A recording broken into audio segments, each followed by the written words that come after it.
I'm Ann Charles. I'm Keith Ghostland. And I'm Linda Quinlan. And welcome to All Things LGBTQ. Today is Tuesday, December 16th, and we're taping at Orca Media, which we acknowledge as unceded indigenous land. Ann? Okay. I have a very short Gaza statement. As many of you who've been watching the news know, it's winter now, and Gaza has been flooded, and the Israeli government has been blocking aid.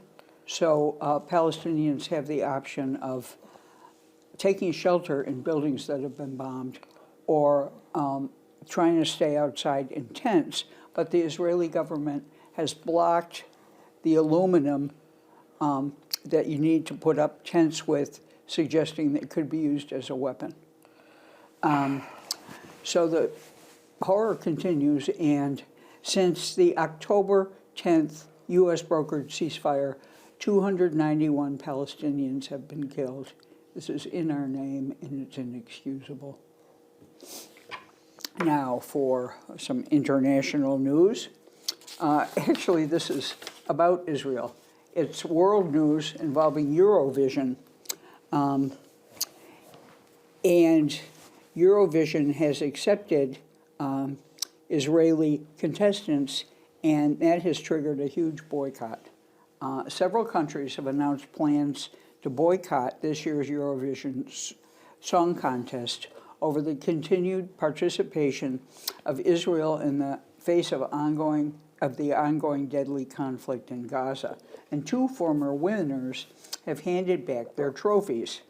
A vote was held by the European Broadcasting Union on Thursday, the 4th of December, regarding new rules for the proposed event. They effectively meant Israel would be allowed to compete in next year's contest, which is supposed to be in Vienna in May. Since the war in Gaza started, a number of Eurovision entrants have voiced their concern over Israel's inclusion. Meanwhile, there have also been allegations that Israel had unfairly campaigned to boost the votes for its 2024 entry, singer Yuval Raphael, after she topped the public vote. Dana International, the first publicly trans Eurovision winner, has claimed the violent and insulting decision by those boycotting the 2026 contest, however, has not stopped several countries from announcing they will no longer take part, and one former winner has also handed back their trophy. Here's all of the backlash so far. Spain, Ireland, Slovenia, and the Netherlands were the first to pull out of the 2026 Eurovision Song Contest. Ireland said they would not take part due to the loss of lives in Gaza and the humanitarian crisis, which is ongoing. In a statement, the Dutch broadcaster said that participation under the current circumstances is incomplete with the public values that incompatible with the public values that are essential to us. Slovenia said, as a public service broadcaster, Slovenia is committed to upholding ethical principles and expects that equal rules and standards apply to all EBU members and participating countries. This was echoed by the Netherlands, who cited the public values that are fundamental to our organization. Spain brought up the threat from September that they would pull out if Israel stayed in the competition. Iceland becomes the fifth country to pull out. They say participation of Israeli national broadcaster in the context has created disunity among both members of the European Union and the general public. Now, I'd like to show you a picture of Eurovision winner Nemo, who has handed back their trophy. They're from Switzerland, and they won the 68th Eurovision Song Contest. In protest against Israel's inclusion in the 2026 contest. In a statement posted on their social media pages, the historic musician, who became the first non-binary performer to win the contest in 2024, said that they no longer feel this trophy belongs on their shelf. The 1994 Eurovision winners become the second artists to hand back the trophy. They're from Ireland. 17 Portuguese artists announce a boycott of Eurovision, although the artists are boycotting, but Portuguese is pushing back. The public broadcaster there have insisted that the country will still compete. So there's a lot of turmoil at Eurovision. I like to highlight stories of resistance, and so this is one. It's also world. It involves women gamers boycotting the Esports tournament over the trans ban. It's a global esports tournament called Dead by Daylight. Several teams of female gamers have dropped out of the Dead by Daylight Women's World Cup after trans women were banned. And this story led me into the whole world of gaming that I knew nothing about, with very interesting monikers. I tried to find pictures to show, but they were all of cartoon characters. So let me tell you, after school sports, the Olympics, the British women's soccer banned trans women, esports is coming for them next. After learning that trans women are banned from competing in an upcoming tournament for the video game Dead by Daylight, many female professional gamers have announced they will drop out of the event scheduled to take place in 2026. Streamer and artist Julia Kanda was the first to draw attention to the story. She posted on X in December that she is withdrawing from Team USA in the tournament officially known as Dead by Daylight Women's World Cup. I love the idea of a femme journey, but one run by a male kick streamer who has a history of using AI graphics doesn't sit right at all if a percentage of women aren't allowed to participate, these being mostly trans women. I certainly won't be there, she writes. Kanda also shared alleged screenshots from a Discord conversation, I hope this makes sense to some of the audience, with tournament organizer Fish Cadito. In the conversation, Candy asks whether trans women are allowed to participate, whether AI will be used, and whether any women will be staffing the event. For World Cup, we've decided not to allow transgender participants, but we hope to include them in future tournaments, Fish Cadito said. Soon others joined Kanda in the boycott. Twitch streamer Jiggle Death, who recently announced that she was going to be the captain of the UK's team in the DBD Women's World Cup, announced that she will withdraw from the event on December 4th. Unfortunately, I've been made aware that trans women are not allowed to participate, so I'm withdrawing myself from this tournament. She wrote on X, I stick by my community and I don't want to take part in something which excludes some incredible women. The same day, Squish, the captain of Team Canada in the tournament, announced that her team will be withdrawing from the competition as well. Trans women are women, and we as a team do not stand by with excluding trans women. Team USA's captain also announced that her team will withdraw because I do believe trans women are women. Now, Fish Cadito TV has a big, long apologia that's very contradictory. The statement says, organizers deeply appreciate the community for expressing their concerns and says that they value every message received regardless of its position. We recognize, respect, and value the diversity of identities within Dead by Daylight community and within gaming as a whole. But trans women, this is so transparently hypocritical, if I may editorialize. Trans women are an important part of the scene, and they have participated in our previous tournaments, where they have always been welcomed and respected. Their presence and contributions have never been questioned, nor has there been any discriminatory stance against them. The statement says the decision to ban trans women was based solely on technical and operational limitations, which are apparently that they can't verify people's identities.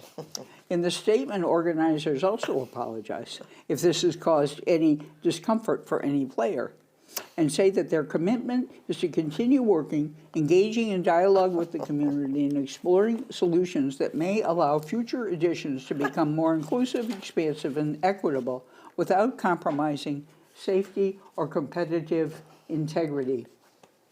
So there we have that. My next story involves Asia, and it's good news because Kazakhstan has backed off on that draconian anti-gay law that was in the works that the House had passed. The Senate indefinitely postpones consideration of a massively anti-LGBTQ plus bill. The president of the former Soviet nation pushed hard for a ban on LGBTQ plus speech, but a month after the lower chamber of Kazakhstan's parliament voted for the ban, the former Soviet nation Senate announced that the legislation would be delayed indefinitely.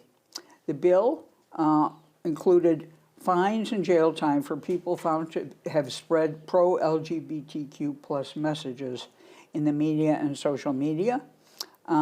Deputy Irina Simova cited library books featuring same-sex relationships as examples of propaganda that they wanted to ban in the bill.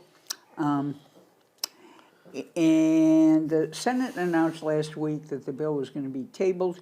The consideration of the law of the Republic of Kazakhstan on amendments and additions to certain legislative acts has been postponed to later dates. While the Muslim-majority country is officially secular, it remains deeply conservative when it comes to social issues. Male homosexuality was decriminalized in the 1990s, but the country does not ban discrimination against LGBTQ people. In 2022, the Ministry of Defense said that no one is banned from military service due to sexual orientation. So the president lobbied hard for the bill, saying it was necessary. And so it seems like a conflict. The lower house is really loyal to this right-wing president who's anti-gay, but the Senate is waffling it a little bit and saying, oh, it would be really hard to enforce, so let's table it. Okay, we need to move on now. Okay. So the trivia question, and I'm going to rephrase it differently because when I sort of challenged my co-hosts, they had questions about what did I mean. December is HIV and AIDS Awareness Month. And here in the US, we have an obsession with reality TV. Looking into people's lives. This was the first HIV positive queer person to be featured, highlighted on a reality TV show. You get bonus points if you know the year. Well, We know that You don't, yeah, you can't answer. So looking at events, Rainbow Umbrella, Women's Discussion Group, still the Our Dyke History Podcast? No, we're going to talk about motherhood next time. Oh, I'll be waiting for those notes. And the book discussion group is still the 30 Names of Night? we did No. that Sunday. Chelsea Girls by Eileen Miles. Next one. New book. You'll like that one. I will. She's There we halfway go. through it. She could have written a chapter, right? Yeah, Different at least. Chelsea, same story. But if on January 13th, 6 o'clock at the Barry Social Club, maybe we could hear a Chelsea girl story? Maybe. LGBTQ plus story hour. Okay. Rainbow Bridge, they are still planning a January cabaret. I'm still waiting to see the date, but they'd like people to sign up to be performers. If you have a talent, or not so, Or if you can play the ukulele. Well, that's a challenge. Yes. consider signing up. Now, they're not the only one looking at doing a cabaret. Mosaic, the sexual violence program in Barrie, February 7th, here at the Montpelier Arts Hub. We go together like, that's the theme. They're looking for people to sign up to perform. So Queer Vermont. You can be very busy, right, with the 2 cabarets. Oh, you could hone it on one and then just really excel at the next. Absolutely. There we go. Queer Vermont, queer karaoke is now happening every Tuesday and Saturday. And it's not karaoke. It is now karaoke with Lizzie Murdoch's.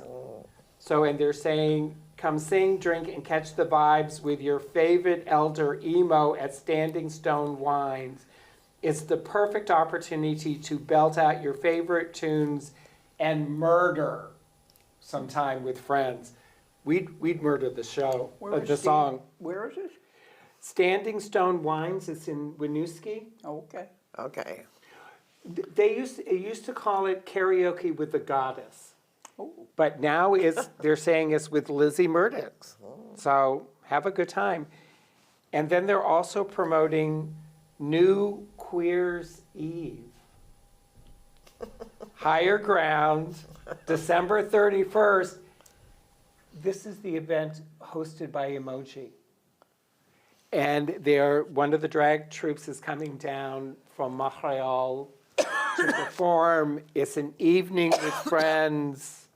Dress up. I'm ready. And the theme is celebrating the best moments, icons, and pop culture of the 21st century. wow. One of us could go as Barbie. That's Yeah? kind of sweeping. That would be you. Yeah, there we are. Because I can walk in heels. Yes. There we go. And just a reminder that Rutland County Pride Center, every Friday from 8 to noon is their queer affinity workspace. Come in with your laptop, hitch up to the Wi-Fi, collaborate, with other queer businesses, entrepreneurs, whatever. But it is just an open, inviting, and safe place. So with that, Moving on. there we are. Okay. Well, my first story is about Jason Collins. He's been diagnosed with stage 4, I think I'm going to pronounce this right, is glioblastoma.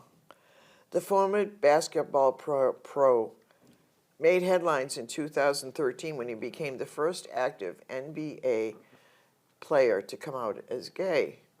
Announced his diagnosis December 11th on ESPN website. And here's his picture. Very sad. Yeah. Dubai, United Emirates, Egypt, and Iran, 2 Middle East nations that target gays and lesbians, have complained to FIFA Oh, I'm glad over you're a doing World that. Cup soccer match in Seattle. I took mine out, so I'm Well, glad. this was in Seattle, so I just... Good. okay.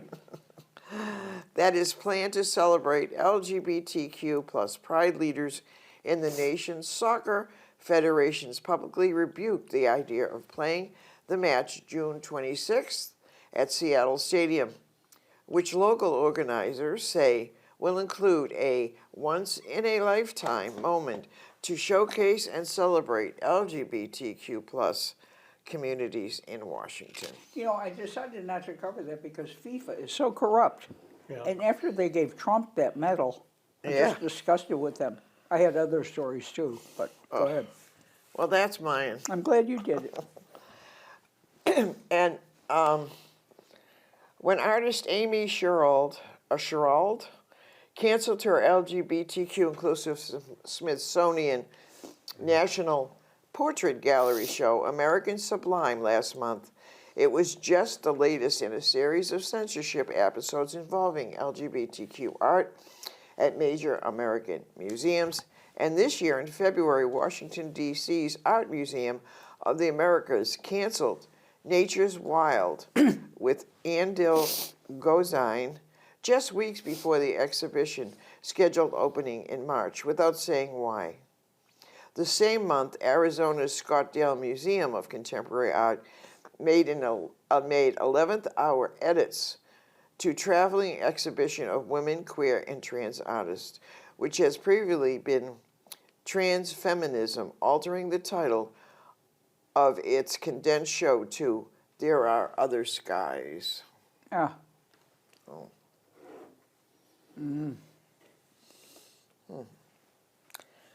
Conservative Christians, including... You don't need to say any more, that's enough. I know. Including the anti-LGBTQ plus hate group Family Research Council, are outraged that Chick-fil-A isn't homophobic enough, as they would like the fast food chain to be. we've been boycotting them for years. An issue is a Facebook post from Orem, Utah, which is a franchise and was showing two young men who got married and celebrating their wedding. No kidding, that's a surprise. They had their reception at Chick-fil-A. They did. There we go. It's Utah. Okay. So anyway, here's their picture of the lovely couple. Still I'm not surprised going. Chick-fil-A would have let them, I know. permitted that. I know. They're going to be shut down by those Christians now. And a very sad story that we all learned this week was about Rob Reiner, who was found dead in his home at 78, alongside his wife. Michelle Singer Reiner was not only known for his movies, but for his activism. The actor and director lived in California, where he worked for decades to advance progressive causes like legalizing gay marriage, and even promoted the idea nearly 20 years ago to tax the rich in an effort to fund universal preschool in the state of California. So he will be greatly missed. He did a lot of wonderful things. It was really sad. Yeah. Do you have a picture? No, I just figured everybody knew what he looked like. But, you know. A country government in central North Carolina has dissolved its entire public library board after trustees voted to keep a children's picture book on transgender character on library shelves, turning a local book challenge into one of the most severe reprisals yet in the nation's campaign against LGBTQ inclusive materials. And I think on a positive note, Culver City, the California city where The Wizard of Oz was filmed, has elected its first gay mayor. The head of the Munchkin City. I know. Or maybe those flying monkeys. Anyway. And some notable Ozians were there to celebrate. Freddie Puza was unanimously voted by Culver City Council last Monday to become mayor, making him the first LGBTQ plus person to hold this post in Culver 108-year history. Okay. I'm surprised it took so long. I know. And then we have Anthony Gary, an actor known for playing Luke Spencer on General Hospital, has passed away at the age of 78. This, I remember in my lifetime. I didn't watch it, but everybody was talking about it. I mean, it was like a huge, and his death occurred on December 14th and was a result of complication from scheduled operation 3 days earlier. Gary played Luke on General Hospital, becoming in 1978 and became one half of TV's favorite couple, Luke and Laura. Laura was played by Jeannie Francis. Soon after, Luke and Laura's 1981 wedding on the show was watched by 30 million people, making it the most watched episode in soap opera history. So I remember that. Oh my God, that was huge. I watched Guiding Light, but I didn't watch this one. Anyway, I still have the last episode taped. Hide it. Hide it. The state of Florida is suing several leading medical groups for following the scientific consensus that gender-affirming care is safe and life-saving for transgender youth. Republican Attorney General James Altheimer filed a lawsuit Tuesday against the World Professional Association for Transgender Health, the Endocrine Society, and American Academy of Pediatrics, accusing the groups of supposedly violating the RICO Act by pushing discredited clinical guidelines as evidence-based standards of care to sell memberships. So, there you go. And I will do this one last story, and then we'll pass it on to Ann. Wayne Alton Davis, a queer actor who appeared in TV shows and films, including The Marvelous Mrs. Maisel. Maisel. Oh, I loved it. Yeah, me too. That was What great, a wasn't it? tragedy this is. She was what, 60? Yes. The Normal Heart and Rescue Me was killed in a traffic accident Monday evening in New York City. Davis, 60, was crossing Broadway at West 53rd Street. How many times have we crossed there? No kidding. In Manhattan about 9 p.m. when struck by a Cadillac SUV. The actor suffered massive head injuries and died at Mount Sinai West. The driver, identified only as a 61-year-old man, was turning left onto Broadway from West 53rd Street. He remained at the scene and faced no immediate charges as cops continue to investigate the crash, according to the Daily News. So, very sad. And here's a picture. So, okay. Ann. Okay, one more bad story from Asia. A Tokyo court has upheld Japan's same-sex marriage ban. The court upheld the legal definition of a family in Japan as a man and a woman and their children. The court also dismissed 8 plaintiffs' demand for $1 million in damages. The plaintiffs are disappointed. And Japan's first female head of government opposes marriage equality and has reiterated the Constitution's assertion that family is an institution based around the equal rights of husband and wife. Now let's go to Australia for sort of an unpleasant story about a transphobe who has stalked and harassed 2 trans athletes. I will not show you her picture. A judge has just laid down the law against her. She's been fined in order to issue a public apology after she was found guilty in August for targeting online harassment of 2 transgender women who play football. She posted about the 2 women from 2022 to 2024, including pictures of them, their names, where they and their teams could be found. They were subject to horrendous harassment online, including being publicly identified, outed, and misgendered. The decision on Smith's penalties this week comes after a failed appeal and includes paying $55,000 in Australian dollars, which is $36,505 US dollars, to one of the women, and $40,000 or US $26,548 to the other. She's also required to apologize, as I said, but she made it clear she's going to once again appeal and has shown contempt for the ruling. So that's miserable. Oh, nice. What a sweetheart. It is unclear whether the fine will have much impact on Smith. A previous crowdfunding campaign raised $250,000 for her legal fees, and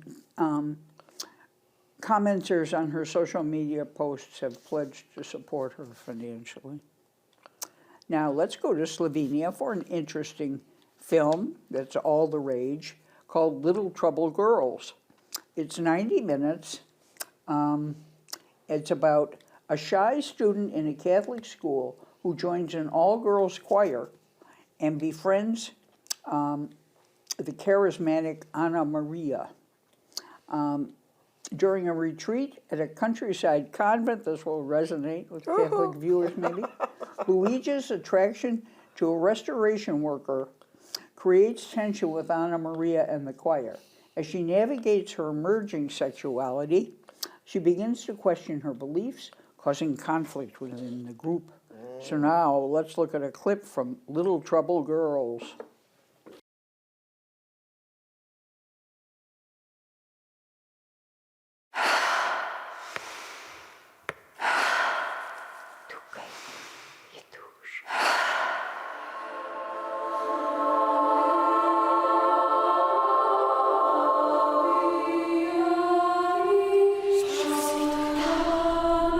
Kdaj si ti menstro dobila, Klara?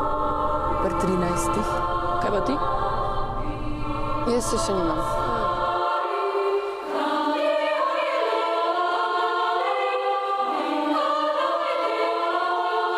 Kako pa veš, da te nekaj privlači? Pač začutiš, a ne? Tako malo ti je toplo, na spodaj, pa malo te ščemi. Dober je.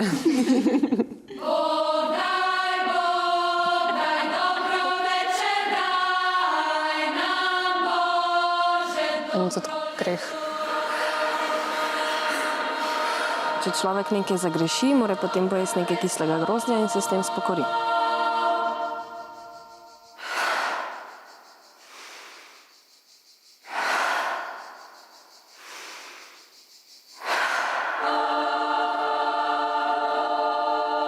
Zbor je skupna formacija in če bo vsaka delala nekaj po svoje, bo se razpadala.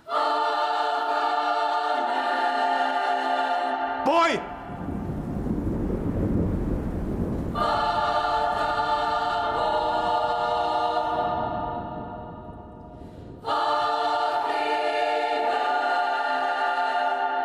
Lucija, a lahko prosim ne sanjaš, ampak si z nami?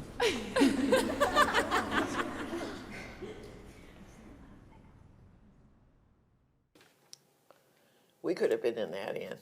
Well, it's available to buy or rent. Well, you're not Catholic. No, but we're troubled girls. Yeah. I'm not going there, you can't make me.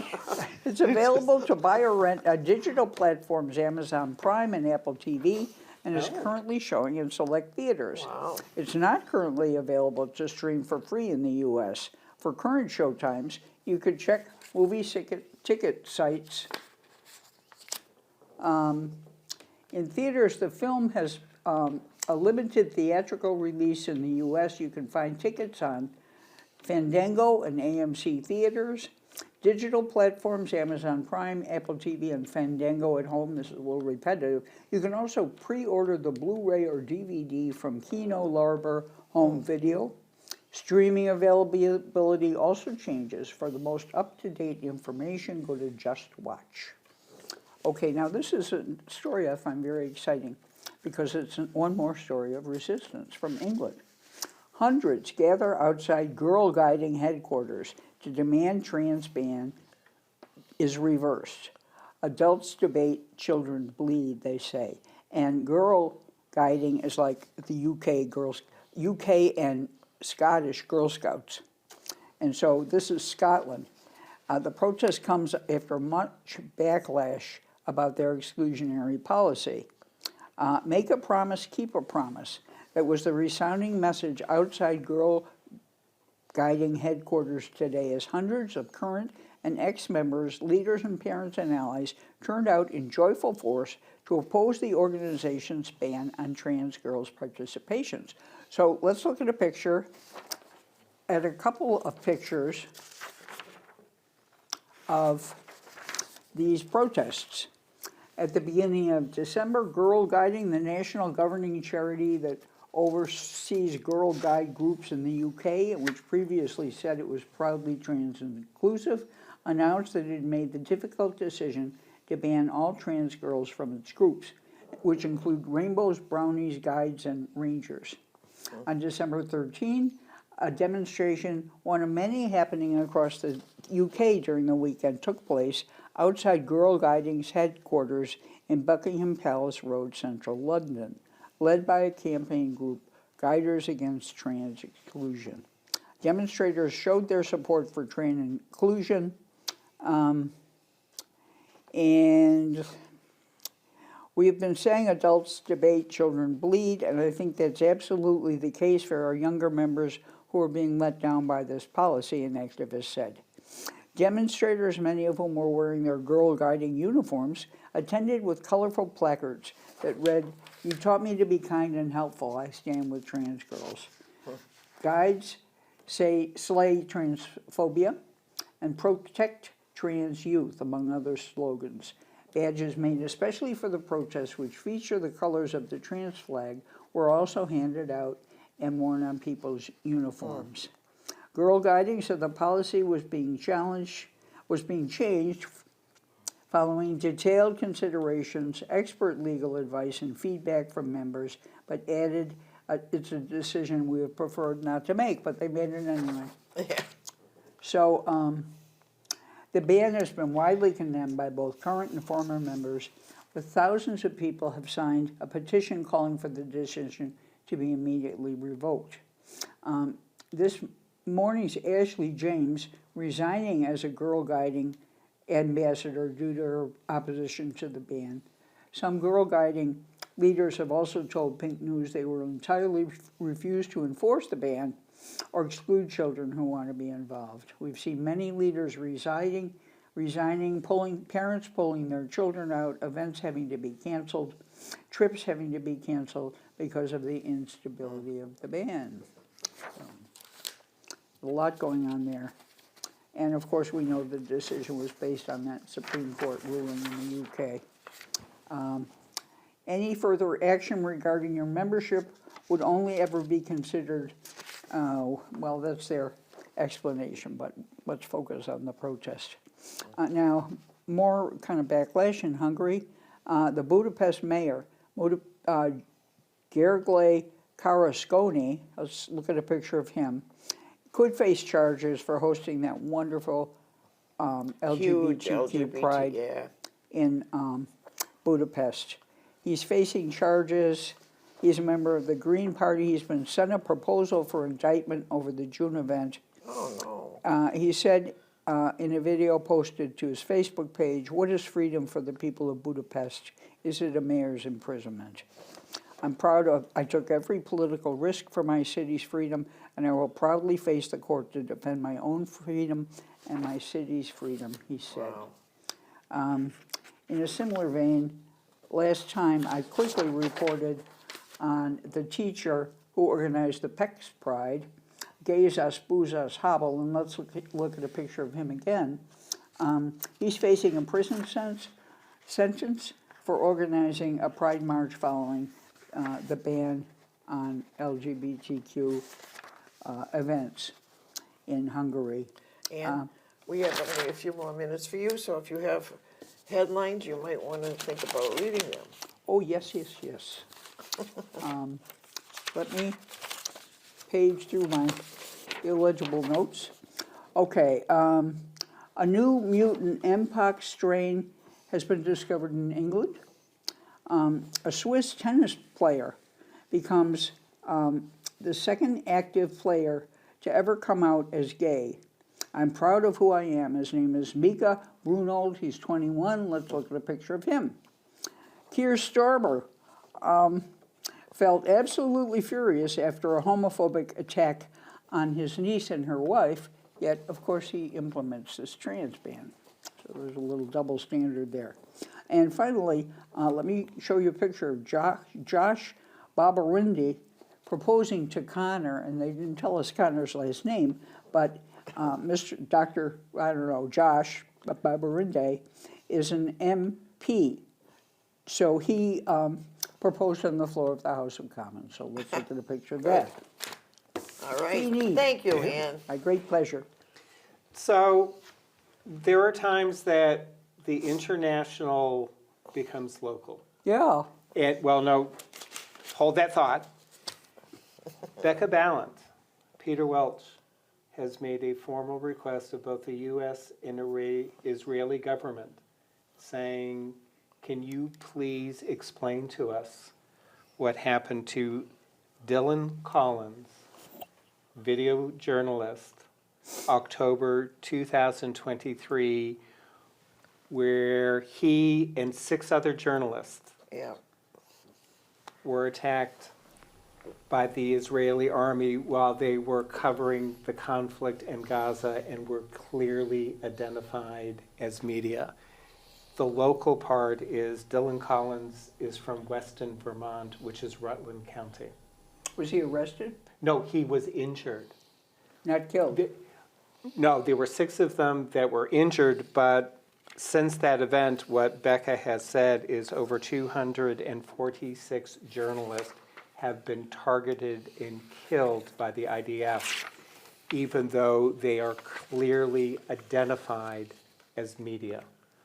It, you know, as you're saying, complicity, this is more than being complicit. This is actively engaging, and both Becca and Peter said that the silence they are getting back Oh, of course. is just, but there are times in our own backyard, and speaking in our own backyard, Winooski, superintendent of schools, Wilmer Shaveria, testified before Congress. Yeah. And there was more details that came out in his testimony than what the public media has been reporting. He was denied legal counsel. They confiscated all of his electronic devices, saying he did not have a constitutional right, they did not need to have a warrant, and they had every right to seize and look through all of his devices. He is now part of a formal suit against Homeland Security, saying, you violated my Fourth Amendment rights about unlawful search and seizure. I am a U.S. citizen. You do not have the right to take anything from me without a warrant. It doesn't matter that I'm coming through customs or going across the border. So we're going to be watching that. Yes. And of interest, it is the Winooski School District that raised the Somali flag in defiance of 47's tirade against the Somali people, saying we don't want them in our country. And they've actually had to take down their website because of the hate. That vitriol, I was that came saw it through on from Facebook. Oh, God, it was It's awful. just, but keeping on that school theme, the Wyndham Central Supervisory Union, which is Townsend, this is Leland and Gray Union Middle and High School. They just had to settle a $250,000 suit with 2 students. This was undertaken by Vermont's Human Rights Commission. 2 students of color subjected to harassment, discrimination, bullying. The male student was totally based upon race, used the N-word. He was called a chocolate banana, I think was one of the more benign statements. Both of these students of color were in foster care. The female student of color was targeted because of her sexual orientation. And what they found, what the Human Rights Commission found, was the school did not protect them. The school did not respond. Surprise. The school did not respond to the incident, and this is the largest settlement that the Human Rights Commission has ever gotten based upon discriminatory action.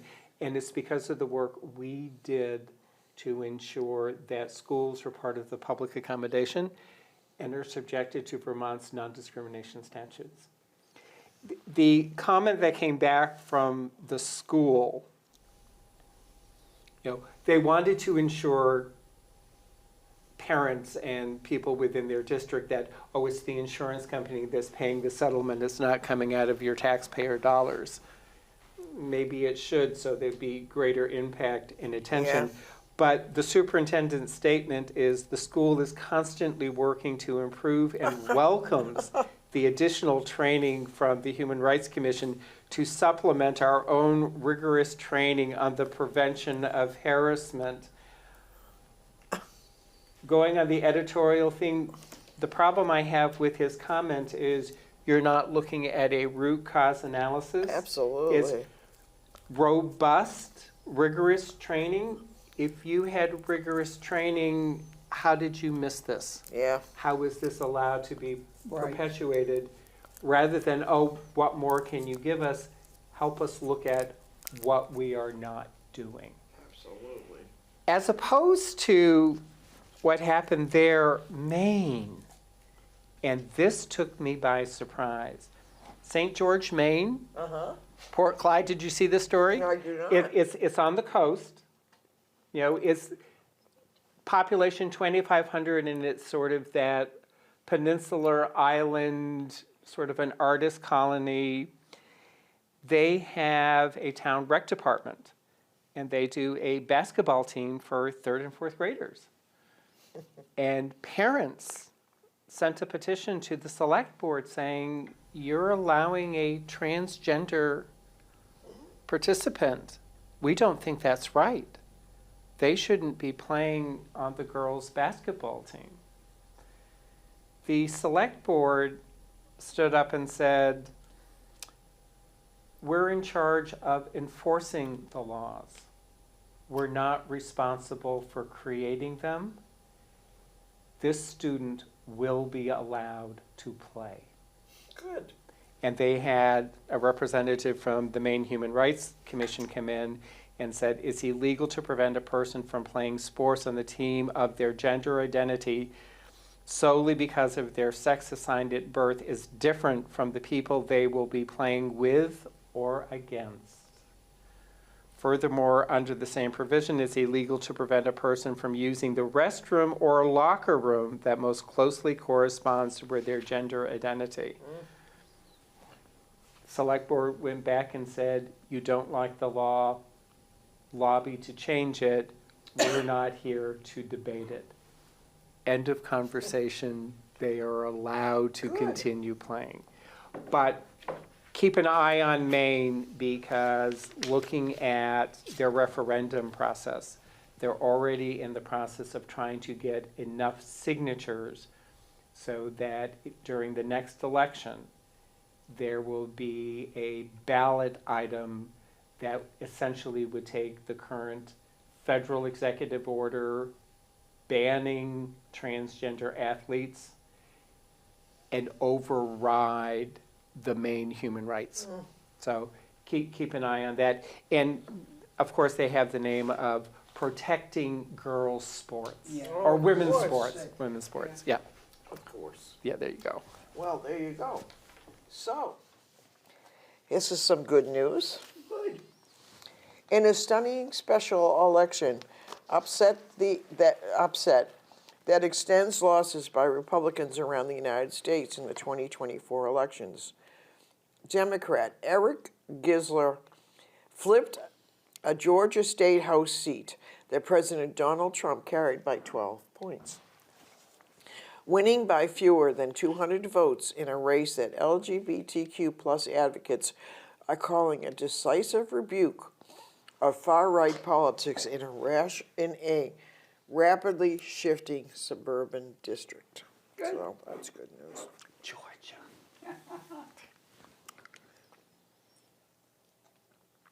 I think this already happened, didn't it, Ann? Some of the most influential figures in American journalism, including Out anchor Rita Maddow, Scott Pelley, Peter Alexander, and Jon Stewart will be honored Friday with the 2025 Walter Cronkite Awards for Excellence in Political Journalism. Yeah, I'm not sure. I can look it up if you want. I think it already has happened, but maybe not. Organized announced Wednesday morning the ceremony will center on this year's theme, How a Free Press Defends Democracy.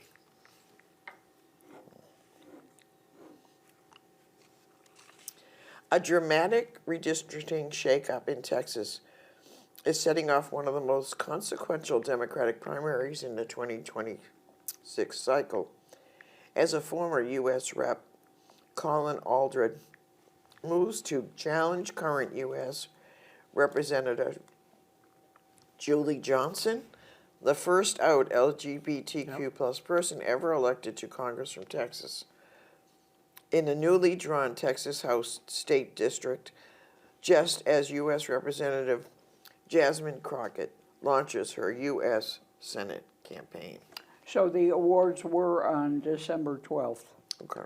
And Colin Aldred is transphobic. Really? Mm-hmm. You're just a bundle of news. I know, happy, Well, that's happy good to news know. for me. That's good news. It is good to know. Yeah, good to know. One of the next out LGBTQ plus members of the U.S. House of Representatives may be a gay man from Utah. I knew Utah was in the news. Derek good way. Kitchen, a former Utah state senator and Salt Lake City council member, Right.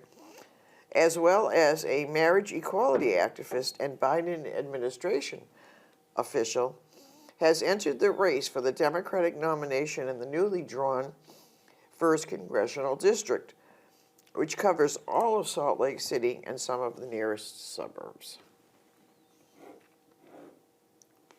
It's encouraging. I know.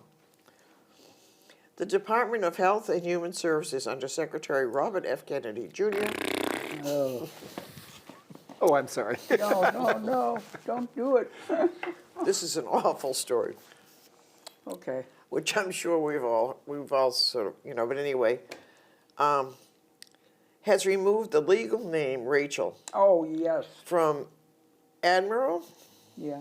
Rachel Levine's official portrait. Yep. He's the one who did that. Yep. That is so ugly. Replacing it with her dead name, and doing so beneath the mounted glass typically used for permanent institutional displays. Levine was the first transgender person confirmed by the U.S. Senate, something that took place under President Joe Biden. So how come RFK did it and not? I thought it came from the White House, but I may be wrong. I think it Yeah. was Kennedy, but that's what I read in the article anyway, but I don't know He why. may have approved it, and did they not only change the name, but I think they changed the portrait.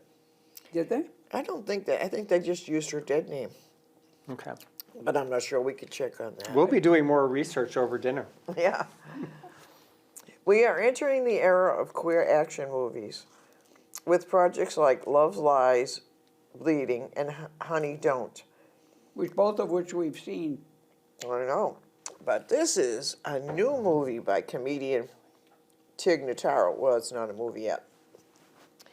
Is throwing her hat into the ring with a movie of her own, and she's working with notable director. Earlier this week, Notaro appeared as a guest on Air with Kara Swisher. Another lesbian. And in that episode, the multi-hypernet creative revealed that she's working on a hot lesbian action movie with Zack Snyder, which Deadline, her later confirmed, is still in development. So that should be interesting. Yeah. Okay. Very quickly, talking about races flipping seats. Maine, we hadn't reported on this before. There were apparently 3 candidates for the Democratic nominee for the Senate seat, one of which was Jordan Wood, an out gay man. Oh. Well, now that Jared Gold has said that he is not running again for the U.S. House, Jordan is switching from running from the Senate seat to running for the House seat. And this is that big block of northern Maine Wow. that Jared was able to flip from red to blue during the last election. Jordan has already raised over $3 million Wow. for his campaign, so this is definitely a race that we're going to be watching. So, All right. looking at that queer, HIV positive reality TV personality, I hope I got this Which right. we got right away. Well, I tried to tell them that, I went back and checked my notes, and it was the trivia for December of last year. So it was The Real World San Francisco, 1993, 1994, and it was Pedro Zamara. And what was, not only did they highlight that he was HIV positive, that he was an openly gay man, they highlighted his relationship with Sean Sesser, and they aired their commitment ceremony, which was at the park in San Francisco on national television. So not only were they not concealing, they were promoting, and President Bill Clinton spoke up and said what an outstanding person and the work that Pedro had done and how we all benefited from that. Wow. So, and what I didn't realize is that Pedro apparently is honored annually by the MLB team, the Athletics. Huh, Gay men in sports? Really? really? Okay, so with that, Remember, always, oh, it's hard, but we got to keep going, and we have to resist. Resist.